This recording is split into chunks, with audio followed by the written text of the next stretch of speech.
സംഘർഷത്തിനിടെ അധ്യാപികയ്ക്കു നേരെ കെഎസ്ആർടിസി ജീവനക്കാരന്റെ അശ്ലീല പ്രയോഗം. പുനലൂർ സിഐ മഞ്ജുലാലിന്റെ സാന്നിധ്യത്തിലായിരുന്നു ഇത്. അവിടെ സമരം നടത്തിയപ്പോ കയറി വന്ന് വലിയ ആട് കാണിച്ച പോലെ ഇവിടെ വന്ന് കാണിക്കാൻ സാധനം അവിടെ സമരം നടത്തിയപ്പോ കയറി വന്ന് വലിയ ആട് കാണിച്ച പോലെ ഇവിടെ വന്ന് കാണിക്കാൻ സാധനം അവിടെ സമരം നടത്തിയപ്പോ കയറി വന്ന് വലിയ ആട് കാണിച്ച പോലെ ഇവിടെ വന്ന് കാണിക്കാൻ സാധനം. സ്റ്റാൻഡിൽ സംഘർഷമുണ്ടായതിനെ തുടർന്ന് എല്ലാ റൂട്ടുകളിലേക്കുമുള്ള ബസ്സുകൾ ജീവനക്കാർ തടഞ്ഞിട്ടിരുന്നു. ഡ്യൂട്ടിയിലുണ്ടായിരുന്ന ജീവനക്കാർ സർവീസ് നടത്താൻ തയ്യാറായതുമില്ല. ഈ സാഹചര്യത്തിലാണ് അധ്യാപിക എന്ന് കരുതുന്ന സ്ത്രീ കാരണമാരാഞ്ഞ് ഇൻഫർമേഷൻ കൌണ്ടറിലെത്തിയത്.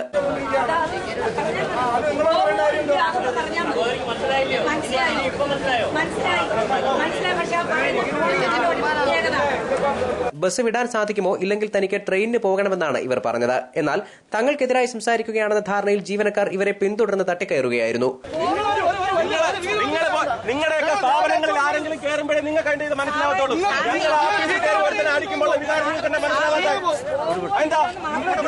മനസ്സിലായോ? ഞങ്ങൾ 4 മണിക്ക് വീട്ടിൽ നിന്ന് ഇറങ്ങി വന്നാൽ ഈ ജോലി ചെയ്യുന്നത് രാത്രി 12 മണി വരെ. ഈ സംസ്ഥാനത്ത് ഏത് ജീവനക്കാരുണ്ട് അങ്ങനെ ജോലി ചെയ്യുന്നത്? ഏത് ജീവനക്കാരുണ്ട്? മണിക്കൂർ എന്താ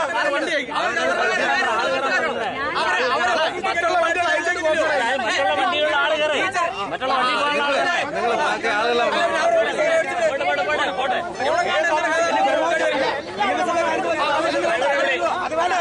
ഒടുവിൽ കാര്യങ്ങൾ പറഞ്ഞവസാനിപ്പിച്ച് അധ്യാപിക രംഗം വിടാൻ ഒരുങ്ങുമ്പോഴായിരുന്നു കെഎസ്ആർടിസി ജീവനക്കാരന്റെ അശ്ലീല പ്രയോഗം.